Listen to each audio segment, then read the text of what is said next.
what we've achieved is the following. We started off with Planck's radiation, indicating that electromagnetic radiation is quantized.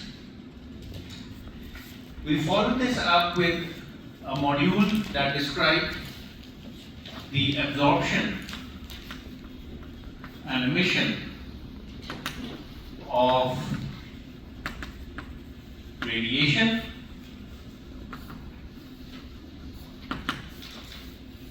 We had about 3 lectures on this topic, and we assumed that light is classical, it's an electromagnetic wave, and the atoms which are absorbing and emitting radiation, they are also classical objects.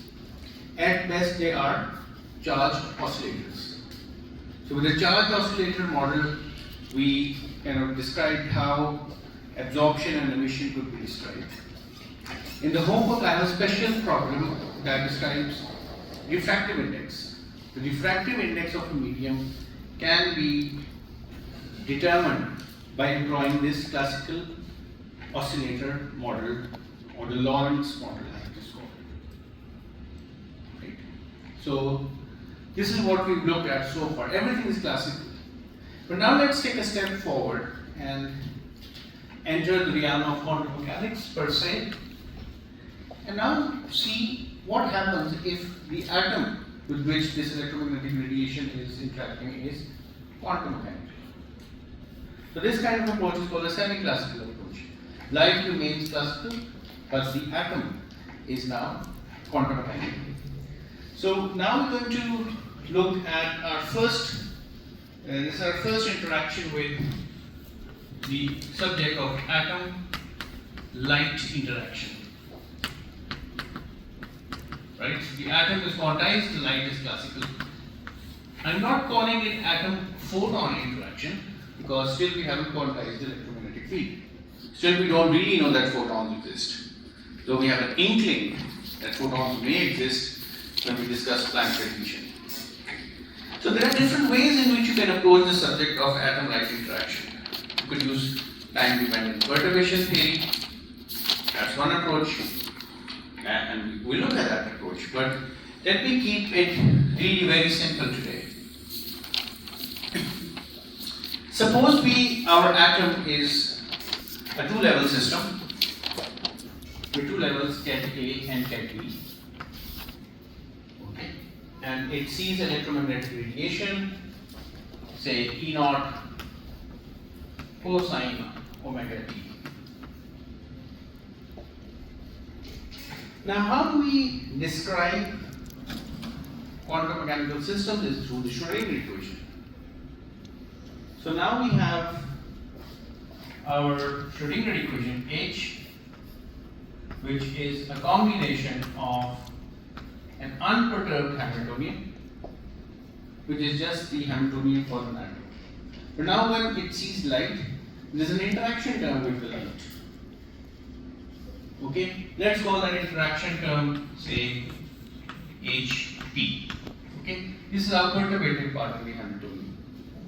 So now the interaction of light with the atom will be encoded in this HP. And we have a 2-level system, so we are assuming it's a 2-level quantum system. The atom can have other energy levels as well, but we are focusing on just 2 levels inside the atomic manifold.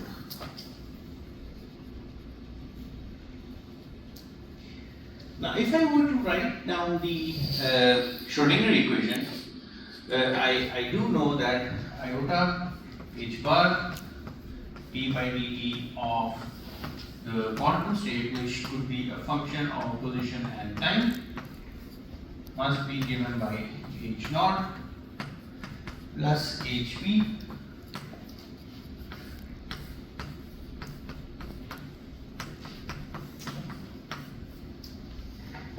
and I also know that in the unperturbed case, the energy of this level is EA and the energy of this level is EB.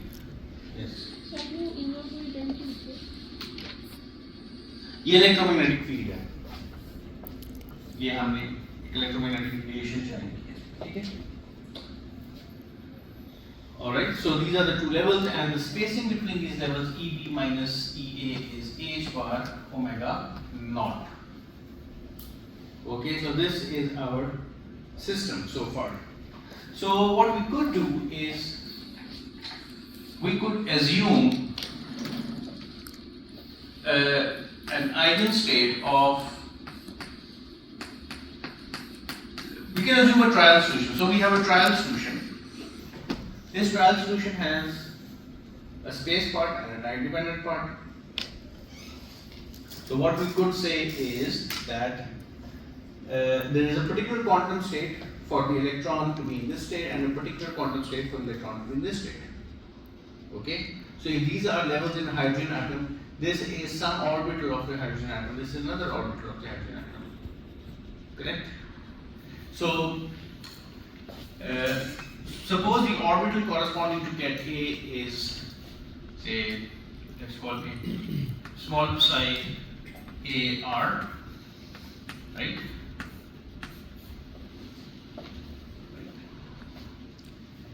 And there is some coefficient with this, let's call it CA, which could be a function of time. Correct? And there is some time dependence as well in the system.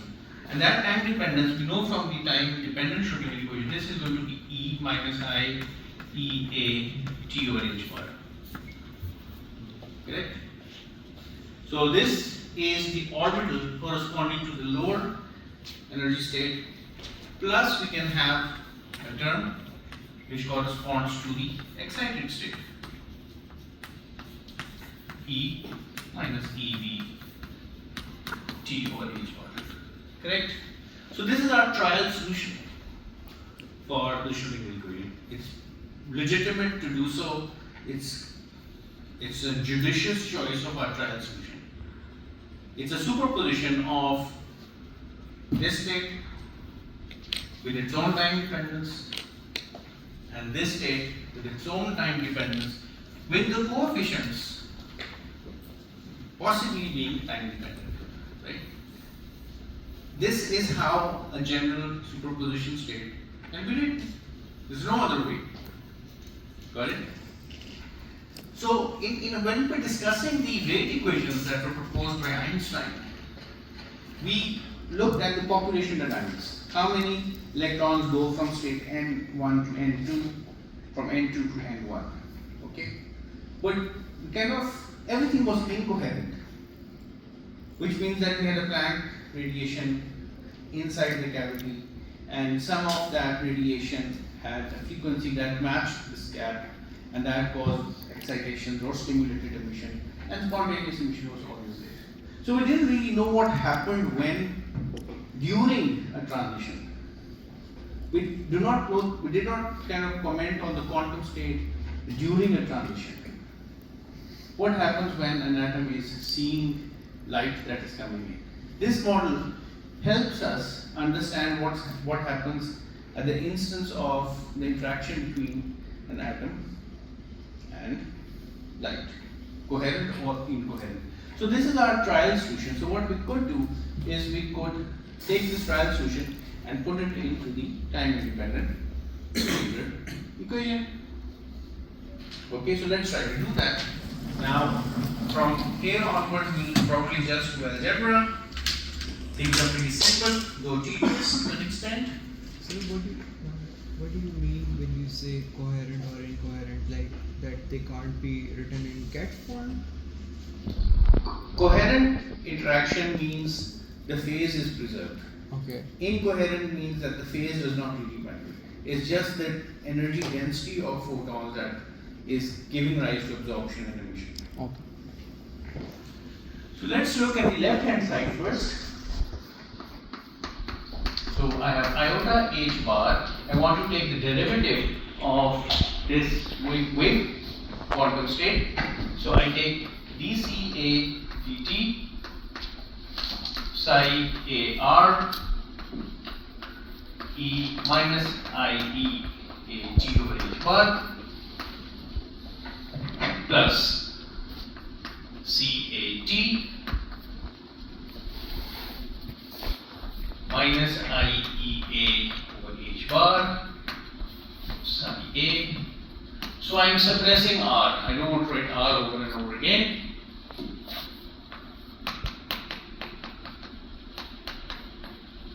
Plus the time dependence here as well. Please forgive me if I don't write this argument over and over again. Plus dCB over dt psi B E minus.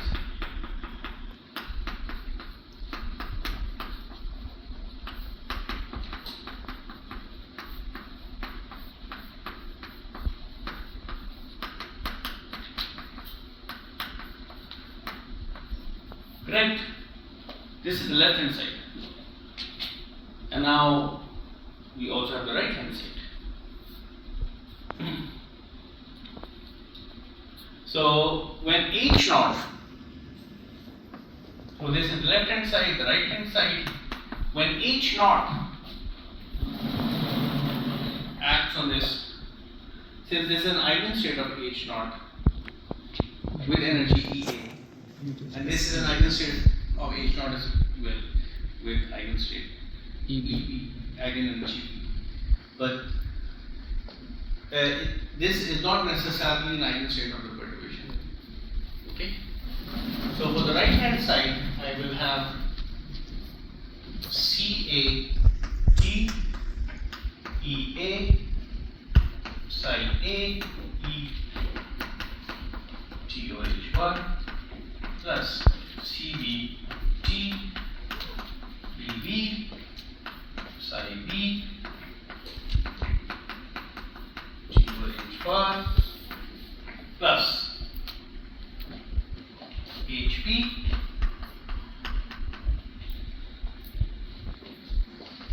CA is constant psi A plus CB HP psi B in 1.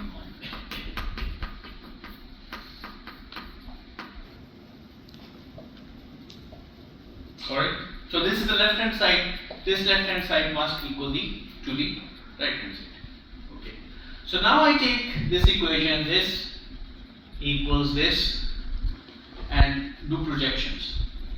First of all, I project onto psi A. Right, so I project onto psi A, correct? Okay. That's the first thing I would like to do. Okay. When I project onto psi A, so I get iota H bar dCA over dt. This gives me 1 E minus T over H bar minus iota EA CA over H bar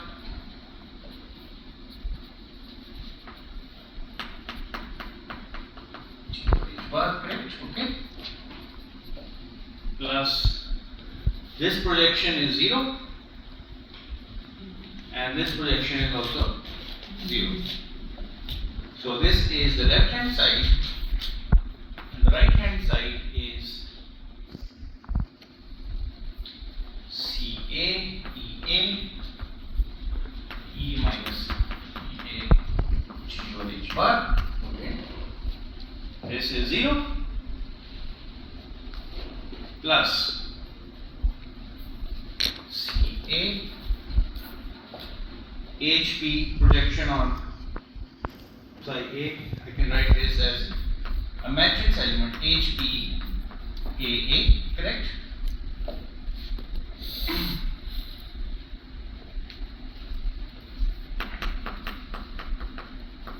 H bar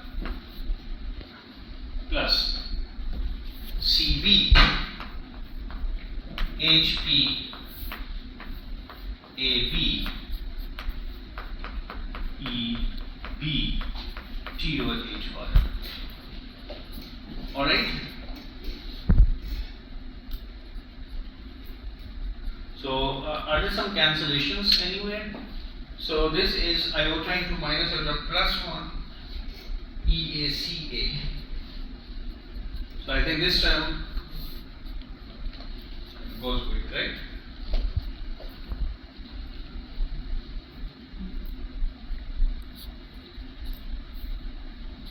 And I'm left with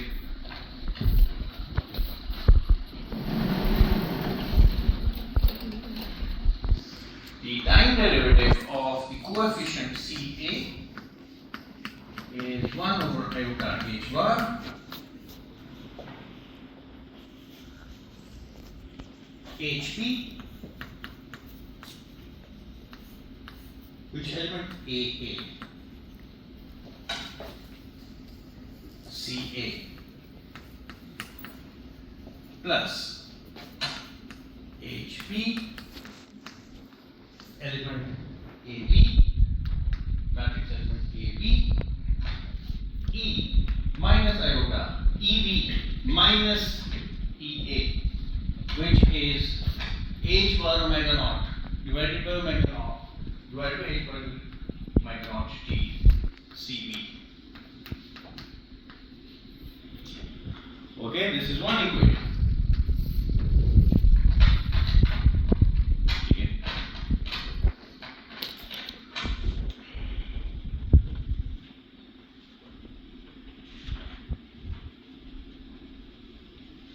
Iota over H bar, HP, BA,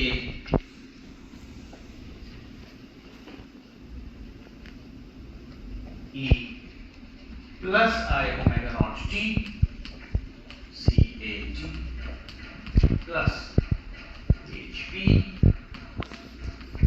BB, CBT. Right? So these are my two equations for the coefficients.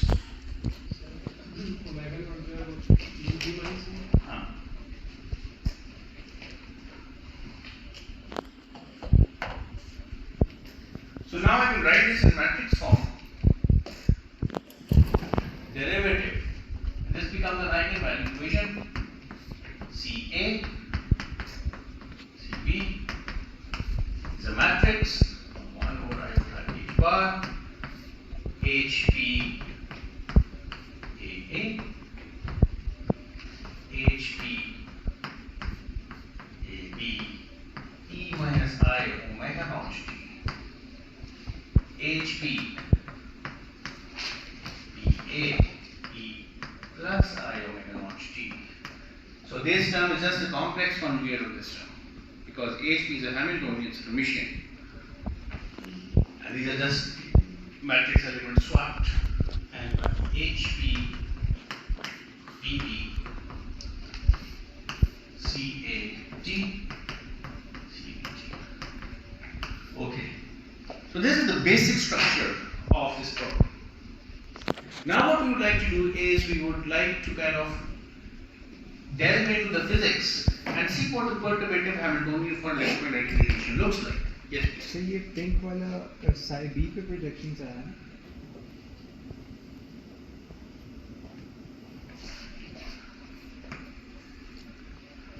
So we do know that if I have, so let's find out the perturbative term. Okay. What is the perturbative Hamiltonian? So let's kind of predict the. So if I have an electric field, say, because electromagnetic radiation, electric field, so I have an electric field, then I will have an electric dipole. So an electric dipole is really an electron has a positive and a negative charge, and they are separated. There is some position vector for the electron with respect to this will act like an electric dipole. So the electric dipole will point in a direction parallel to the field mu, right? So and the energy will minimize. So this is my electric field E naught. Don't confuse this with energy. This electric field, and the electric dipole vector will be parallel to this electric field. The electric dipole is really formed by some negative charge separated by a positive charge. This is what an electric dipole is. And an electric dipole is defined as minus E and this vector, right? So let's call this R. This is how we define an electric dipole. Quantum mechanically, electric dipole operator and the position operator, they look like this. So it can be a quantum mechanical operator because the electric dipole moment is a measurable, it's an observable. Okay, since as the position is an observable, R itself is an observable, so mu is also an observable. It's like a matrix. So the Hamiltonian is given by minus, the perturbative Hamiltonian is given by minus mu dotted with the electric field.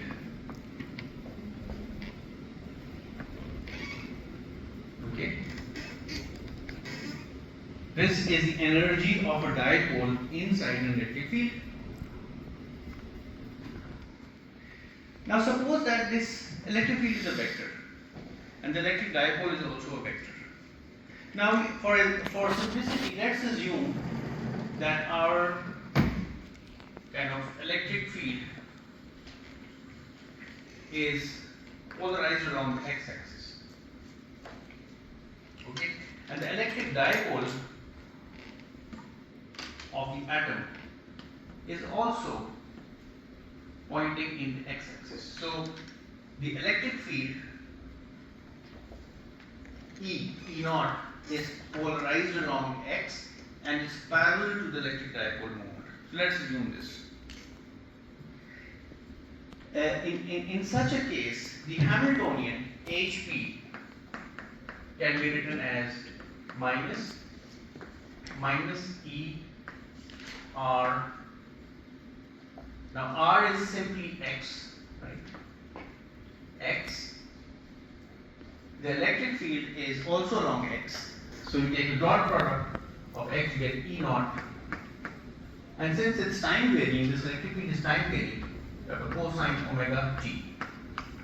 Finally, you get E x cosine omega t. This is your perturbative Hamiltonian. Right? It's time dependent because the electromagnetic radiation is time dependent. Alright? So we are assuming that the electric field is polarized along the x-axis, which means that my E naught is really E naught cosine omega t polarized along the x direction. This is a unit vector, let's call it Ex. And my magnetic moment is also some magnitude. Okay. Then you take the dot product, I get this. Okay. This is our mu. Okay. This now is a variable. It's not a unit vector, it's a position variable, a quantum mechanical operator. So this is our guess, and legitimate guess for the perturbative Hamiltonian. When electromagnetic radiation X polarized hits an electric dipole, which an atom really is. Yes, please. Sir जो हमारा dipole है वो हमेशा electric field के across point करेगा वहाँ energy minimum हो, जरूरी नहीं है. This magnetic moment can be anywhere, but for the first, and then I'll take that into account at the very end. This mu can be pointing anywhere, really. Then we have to average over all the possible angles. But for the first simple reason, I'm just assuming that this is parallel to the electric field. Yes, please. Sir, how do we quantum mechanically think of an electric dipole?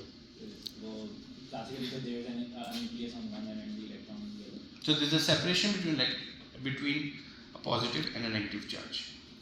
So the electric dipole, quantum, classically we know it's minus E times the position vector. Now when we upgrade this number to an operator in quantum mechanics, all the observables, they become operators. So this becomes an operator This becomes an operator, that's it.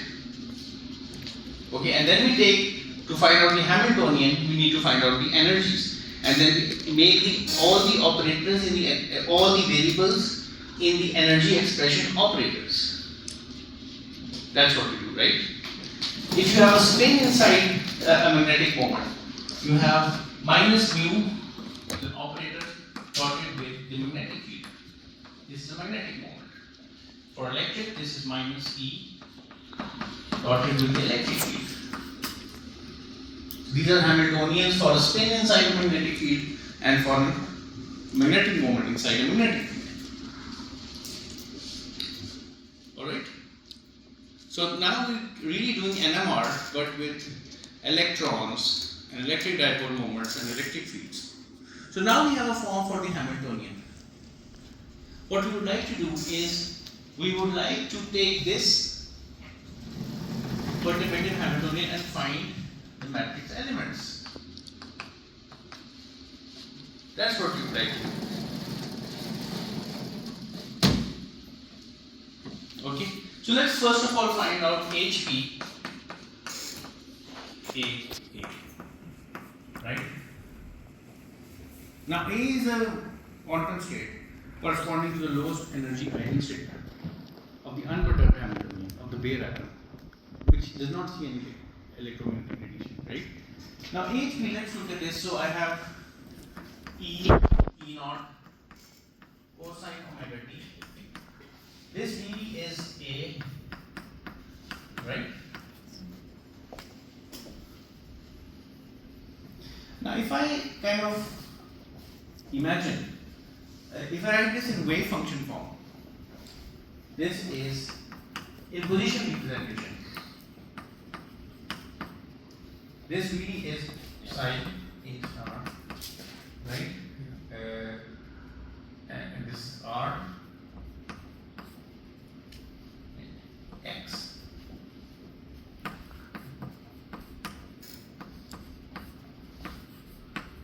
Integrated over all a volume, right? That's what this really is. Now, what is this integral equal to?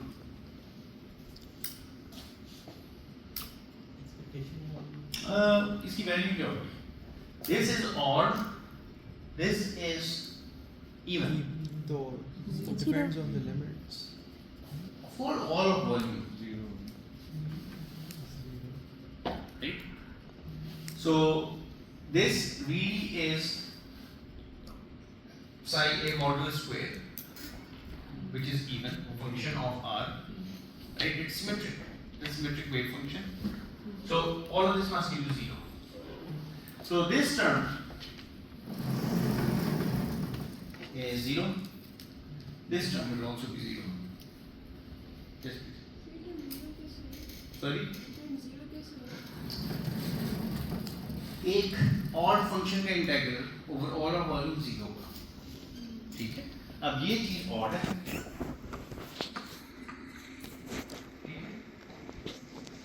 ये function odd भी हो सकता है, even भी हो सकता है, ठीक है?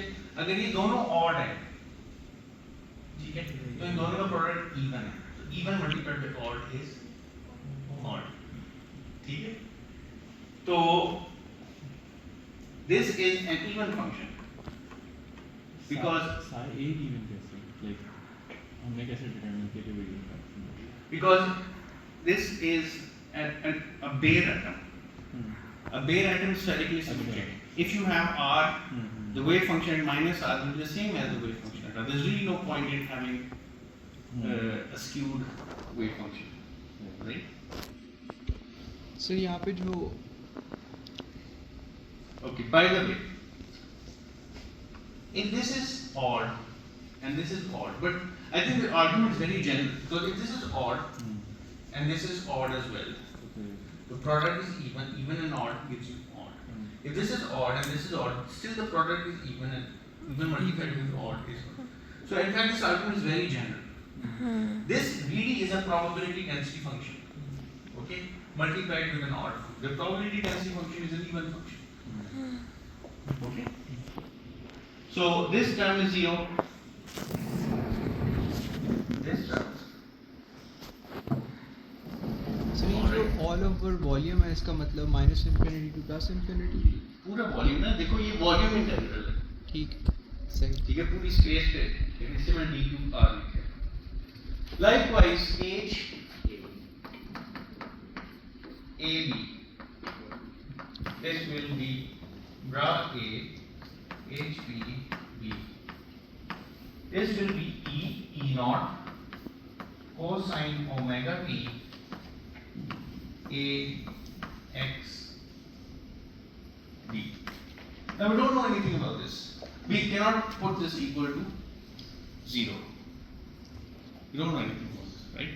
So this is basically, and I put a hat here if I wish. This is really a matrix element of the position operator for the two eigenstates.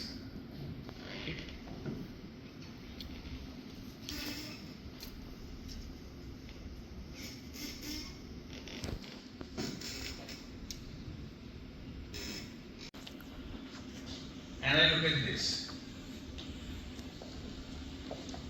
This is a matrix element of the dipole moment. With a minus sign.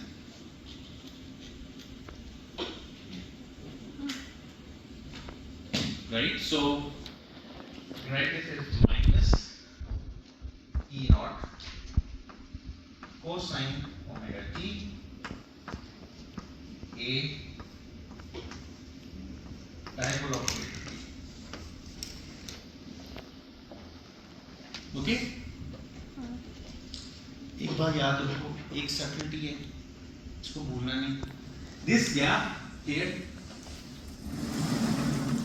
is omega naught. This radiation here is omega. Omega may or may not be the same as omega naught. So we may be on resonance, we may be away from resonance. So all in all, if the complex conjugate of this will simply be DNA with this factor. And I can also write this term as minus E naught over 2 mu AB EI omega t plus E minus I omega t.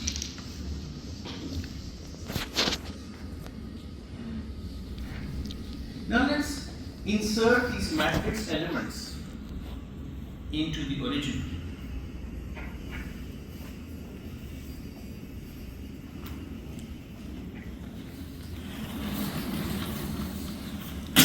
So the time derivative of CA, let's look at the first equation, the top row of this eigenvalue equation, iota a bar.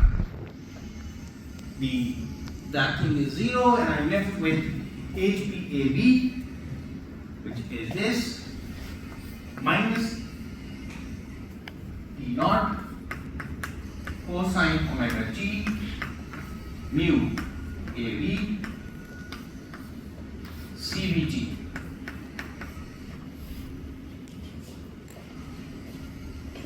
Correct?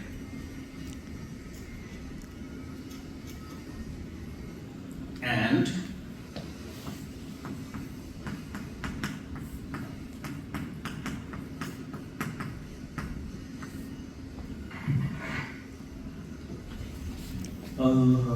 right. This is, I simplify this further, minus E naught mu AB iota H bar with the 2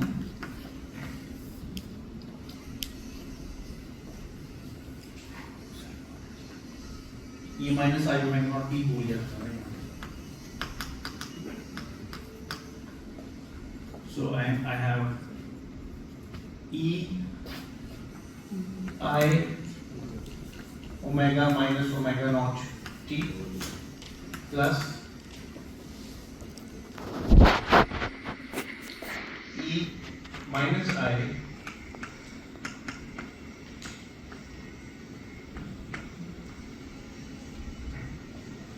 CB.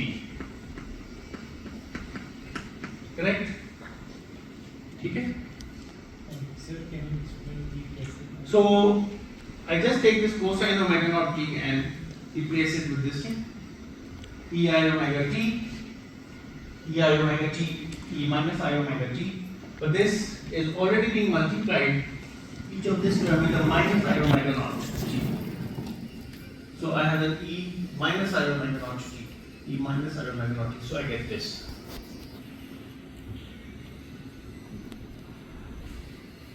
Right?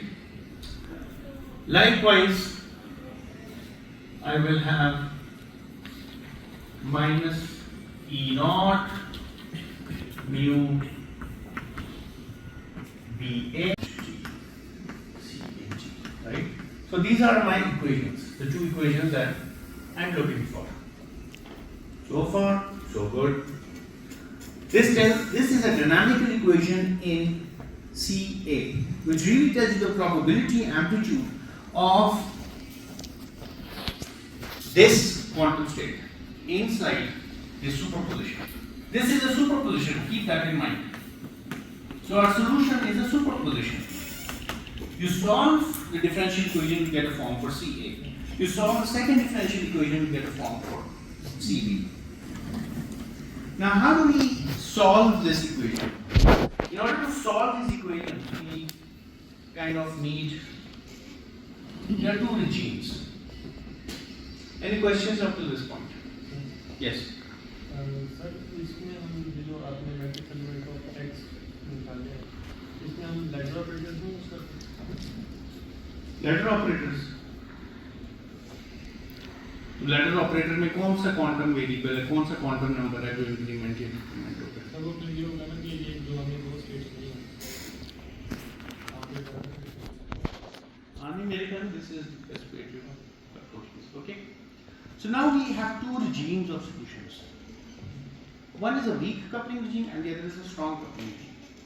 So now our attempt, so we looked at the Schrödinger equation. So far everything is exact. There is no assumption invoked into this derivation at this point in time. Everything is exact. Now come the approximation and how do we solve this? Now in order to solve this we can kind of explore two regimes. One is called the weak coupling regime.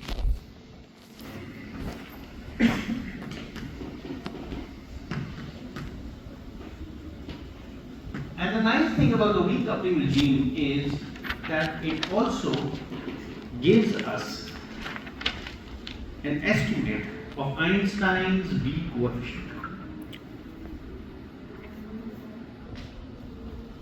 ना होते और सी ए time dynamic ना होते तब तो आपकी बात ठीक है, लेकिन सी एस के अंदर वो टाइम एवोल्यूशन हम कैप्चरिंग करना चाह रहे हैं, ठीक है? So we want to find out the form of CA.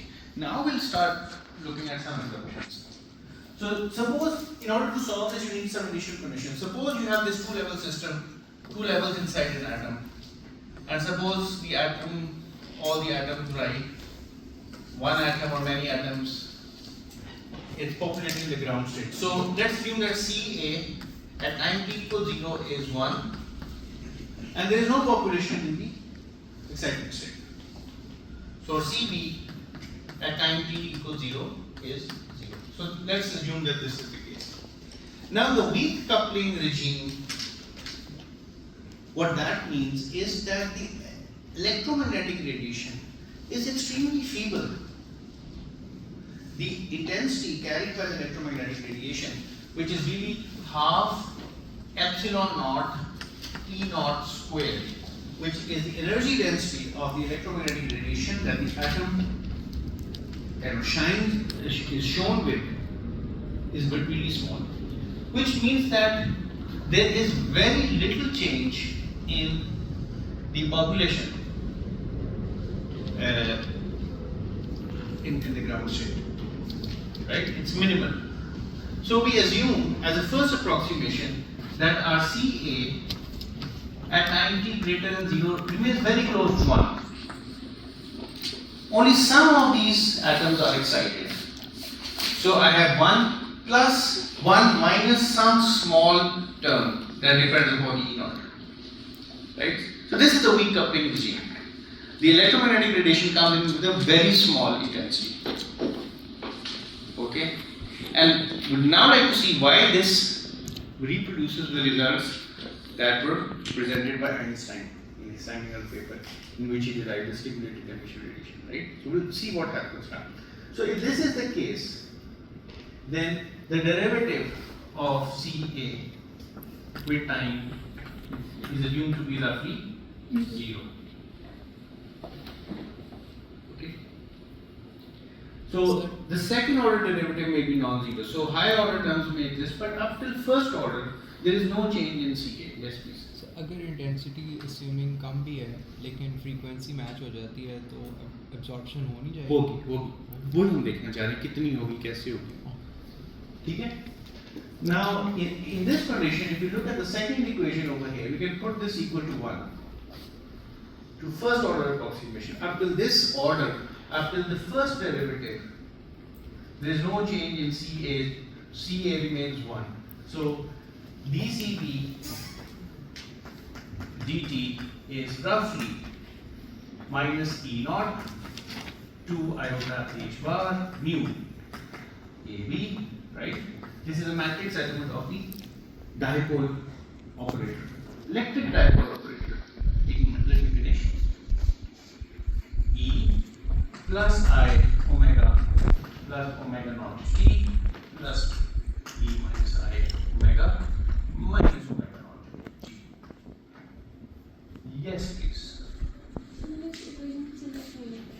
किस इक्वेशन की? ये वाली इक्वेशन इसके आगे की समझ? मैंने वो लिख दी, सिर्फ CA को 1 रख दिया. Now how do I solve this equation? Simply I integrate with time. That's what I simply do. So CB, the function of time, minus E naught mu AB 2 iota h bar. So I get E plus I omega plus omega naught t I omega plus omega naught, right? Plus E minus I omega minus omega naught t minus I omega naught. Plus there could be some constant, right?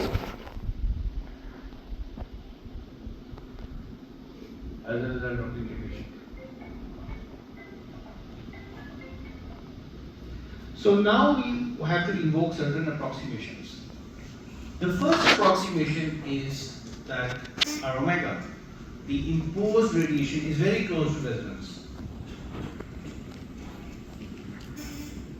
Right? So we're really close to resonance. Which means that omega plus omega naught is roughly 2 omega naught, when omega is close to resonance. So this is close to 2 omega naught. This is, however, a small term, omega minus omega, because it's very close to the resonance. Remember the classical oscillator model, there was a peak near resonance. So now the imposed radiation is very close to resonance. If that is the case, this term is going to dominate, because this term will be very small. Okay, so this is our first assumption. We're close to resonance. So we are close to resonance. This approximation in which we ignore this term, which is kind of so this is an oscillatory term, another oscillatory term. This oscillation is slow because it's omega minus omega naught. This oscillation is rapid, it's 2 omega naught. So that approximation which rapidly oscillating terms are ignored, this can be derived through the time-dependent perturbation theory, and this approximation is also called the rotating wave approximation. Okay? I have a full lecture on this in my NMR lectures, but we can talk more about this if needed. But we kind of make this term go to 0. Ignore it. Okay? Two reasons. Rapidly oscillating term, when you take its average over time, 0. Second reason is that the denominator is very large, therefore this term becomes really small. And on resonance, this term really blows up, so this overwhelms this term, so you can ignore it. Now when this is the case, so this is our first approximation. CBT becomes roughly minus E naught mu AB 2 iota H bar. There is this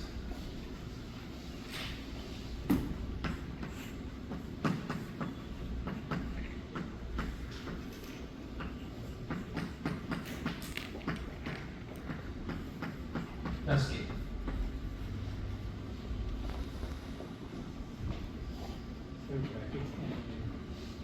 या फिर के के साथ वो use करना है ये भी K खाली है ना, चलो खाली है, अभी K फाइंड कर लेते हैं क्या है.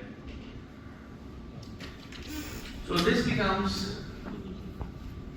so I can go away, this becomes iota square minus, so minus naught mu AB 2 H bar omega minus omega naught E minus I plus K. So at time t equals 0, I know that this term is 0. So I can find K. K is just this thing, the positive sign.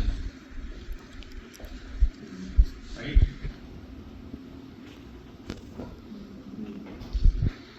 So I'm left with, this becomes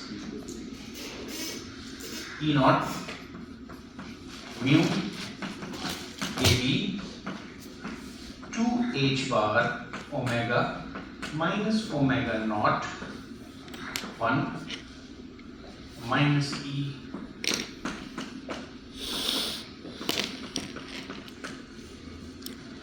to first approximation. This is RCB.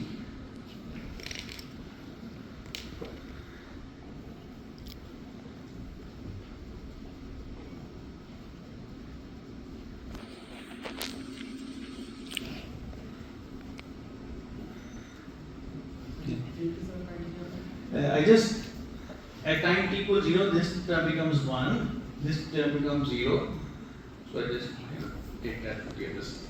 So overall, this is my CB as a function of time. So what I'm interested in knowing is, what is, if I ask you the question, as a function of time, what is the probability of locating an electron in the excited state? It's a modulus square. Right? So that will give me the population dynamics in the weak limit, weak coupling limit. Right? वो Einstein में निकल आएगा. देखते हैं ना क्या होता है. अभी इतना आसान नहीं है. लेकिन let's see. Your prediction is वो आइंस्टाइन में निकलना चाहिए. So CB modulus squared is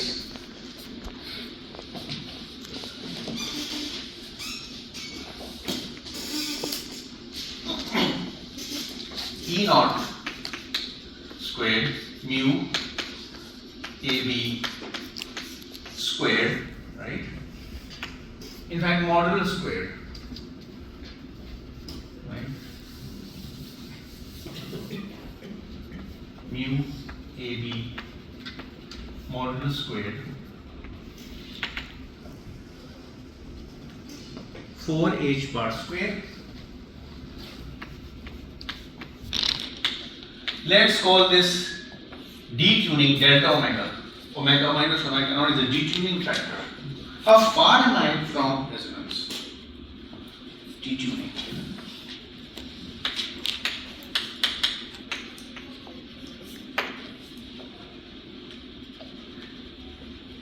Now now need to take the modulus square of this. 1 minus E plus I delta omega t. 1 minus E minus I delta omega t. Right? This becomes E naught mu AB 2h bar delta omega squared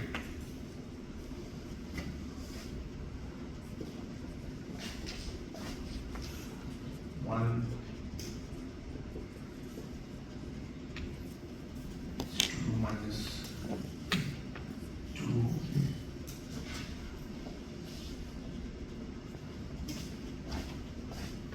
cosine of delta omega t. Right? This becomes 2 common layer.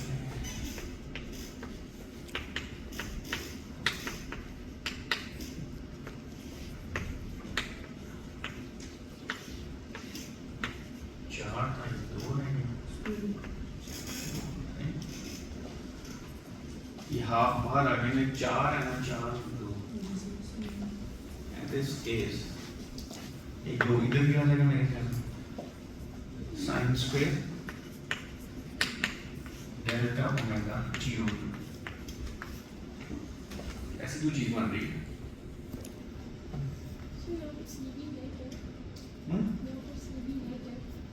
CB is the probability amplitude of the excited state. That's a question. Right, I hope this is correct. We have read correctly, sir.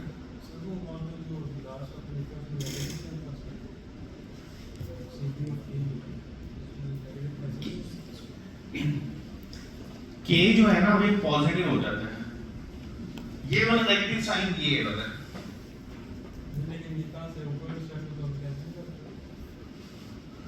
ये iota iota से multiply हो गया iota square minus. Right, so this is my CBT square. Now, if I,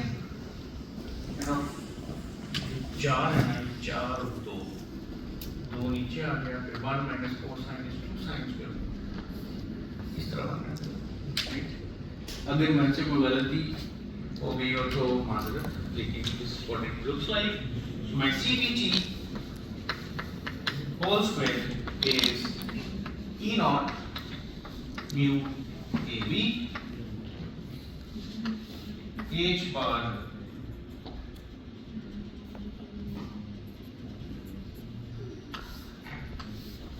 थोड़ा सा मैं इसको एक तरीके sine square delta omega T over 2 delta omega square मैं खुद से 2 डाल देता हूँ.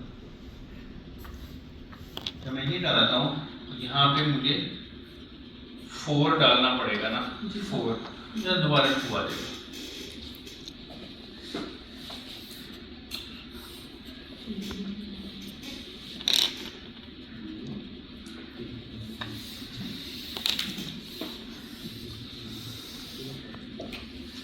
So this is my, what kind of function is this?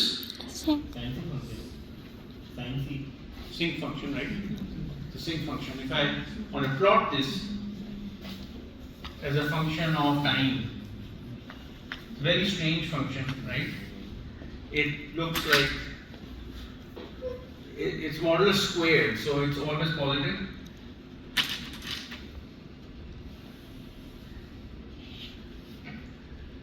Central lobe, and then these wings.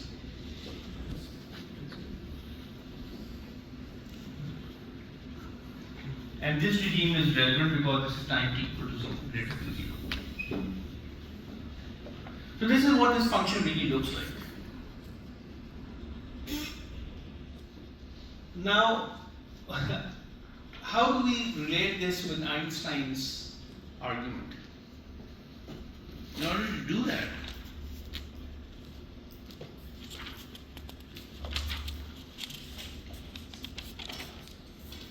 electromagnetic radiation, electric dipole moments AB component over H bar.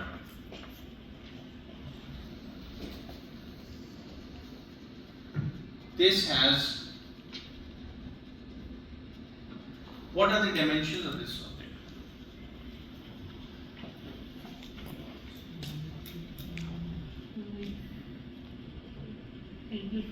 Shabash.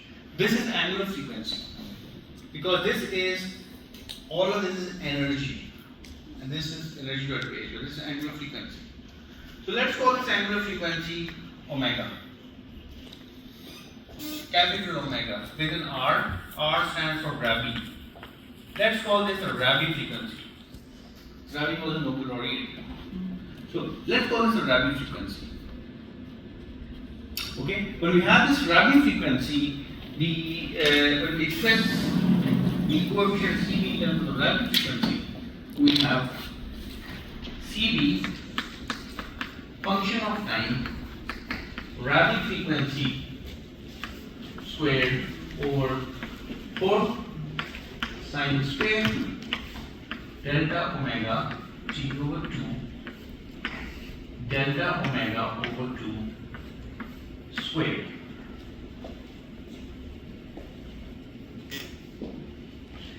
If one is on, so let's try to make sense of this now. When we were looking at the Einstein's rate equations, Einstein proposed that the incoming radiation or cavity radiation was being absorbed, and it's being absorbed when the gap equals the frequency of the radiation, when the detuning factor is 0. Right? So when delta omega is 0, it means you're on resonance. What is this factor equal to? 1? ये T ही तो है, T हो जाएगा। बताओ ना क्या electron जरूर लगा दो।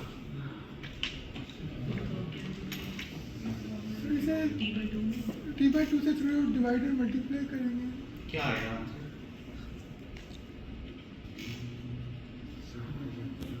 Okay, let's look at sine AB divided by A, right? यही है ना? Good. A is delta omega over 2. ठीक है? So when in the limit that A goes to 0, when delta omega goes to 0, what's the answer of this thing?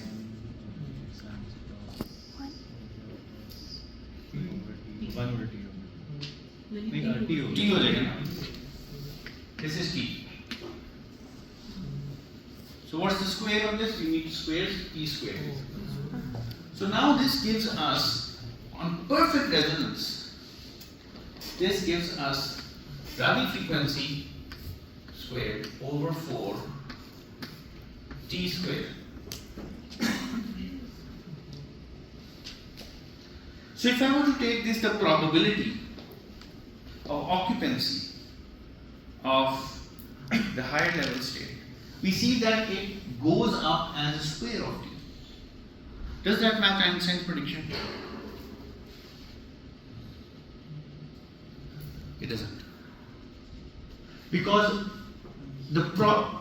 what this shows is that the probability per unit time of excitation linearly depends upon T.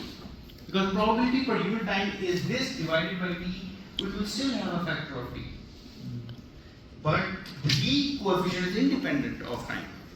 So if you remember, when we solved the Einstein's rate equation for N2 as a function of time, this went like this. Right?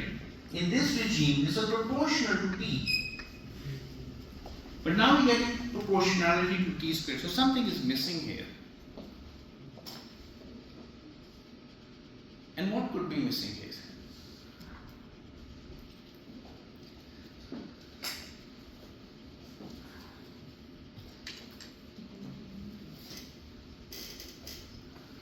Sir जो हमने approximation किया week coupling की वो सही नहीं, वो तो ठीक है, एक और चीज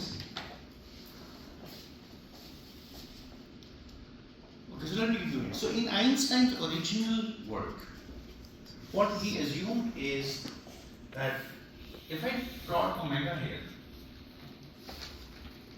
right, and here I plot u omega, the energy density per unit frequency, energy density per unit frequency. Planck's radiation looks like somewhat like this, right? Now this is a broad spectrum. Okay. This is a broad spectrum. But there's a frequency inside the atom, a natural frequency inside the atom, which is omega naught. And there is a spectral line shape. We've already seen the spectral line shapes. The spectral line shape is a Lorentzian, generally. You ignore Doppler and pressure bond. It's a Lorentzian. It peaks at omega naught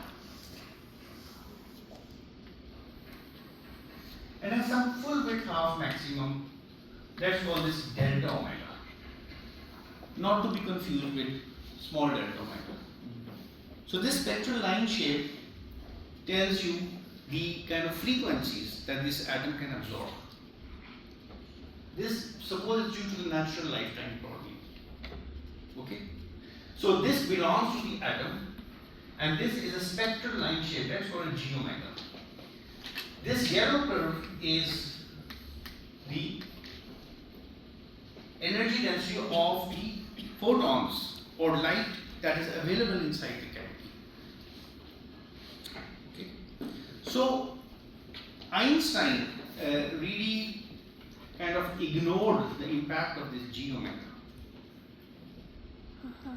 So now what really happens is that only radiation that is within this narrow region will be able to excite the atom. Okay. Radiation that is located elsewhere will not be absorbed. Right? Therefore, in order to resolve this dilemma,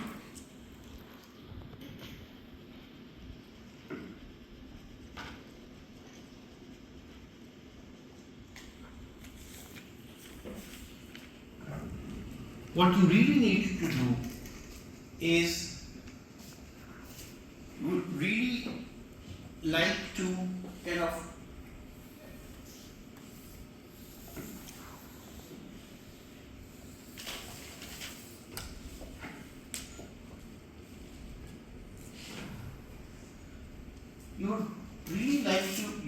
use this as, so this is a probability amplitude, but you would like to see how much radiation is available at the frequency omega.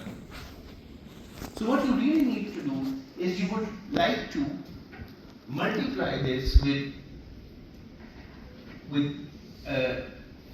G omega and integrate over omega. So let me complete the argument. First of all, there is some electromagnetic radiation that is available to the system. Okay. Some total energy that is available to the system. So if my energy density is u omega, this is the energy density that is shown onto the atom at different frequencies. If I integrate this with respect to omega, what do I get? The total energy. The total energy per unit volume. So this is the energy per unit volume, per unit frequency. You integrate over all frequencies, you get the total energy that is shown onto the atom. That energy we do know is equal to half epsilon naught E square, E naught square. This we do know. Okay. The next step is, from here we can get E naught square is 2 over epsilon naught d omega u omega.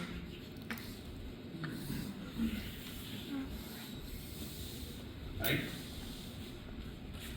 Okay. Because there is an E naught here. This omega r has an E naught. Okay. So this is the total energy that is available to the system. From here we can find out E naught.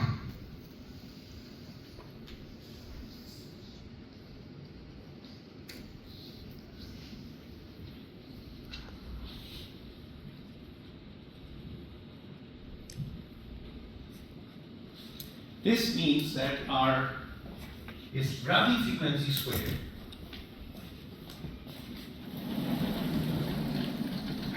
Rabi frequency squared.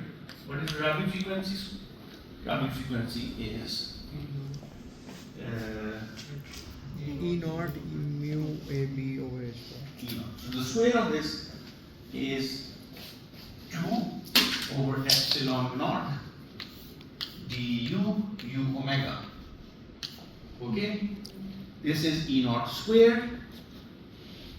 You multiply this with mu AB squared, right? Divided by H bar squared. Correct?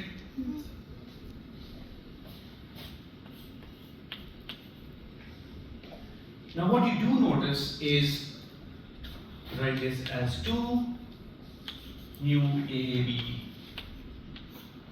squared epsilon naught H bar squared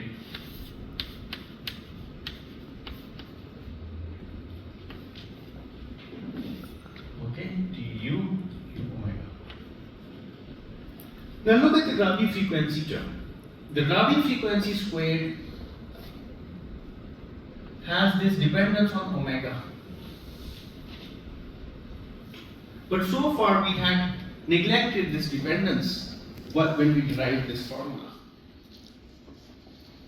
So the correct formula for calculating this expression is, you see, let me explain this a bit better. So this is our available energy density inside the electromagnetic radiation. Could be Planck, could be anything. This is our spectral line shape. Absorption only takes place within this narrow region. Now, if omega naught were different, if omega naught were here, then a different u omega would be available. If omega naught were here, a different u omega would be available. But this formula here says nothing about the energy density of the radiation that this atom sees. Therefore, it's really important to factor this variation in u omega into this formula. And the best way to do that is take this probability density function, this is a probability density function, and weight it with the energy density that is available at this frequency. This is really omega minus omega naught. So you want to weight this, average this over your region of interest. Okay? So what you really want to do is, and you don't want to go beyond this line width, right? You really don't want to go beyond this line width. So the correct formula will change based upon this reasoning. The correct formula would go as this: Cb t whole square. Still, it's an approximation because of the rotating wave approximation. 2 mu ab epsilon naught h bar square. Now what we would like to have is d omega. You want to sum over omegas. U omega, right? Followed by this sinc function, sinc square, sine square. Let me spell it out. And let me now write that detuning factor back in terms of omega so that things get clear. Omega minus omega naught t over 2, omega minus omega naught over 2 whole square. Right? This is what you need. You want to find out, you want to pre-multiply this term with the energy density of the radiation that is available. Right, okay? The only thing is that you need to choose the appropriate limits. And those limits are defined by this full width half maximum. So what you want to do is you want to put omega naught minus delta omega over 2 here, which is the lower limit, and the upper limit would be omega naught plus delta omega over 2.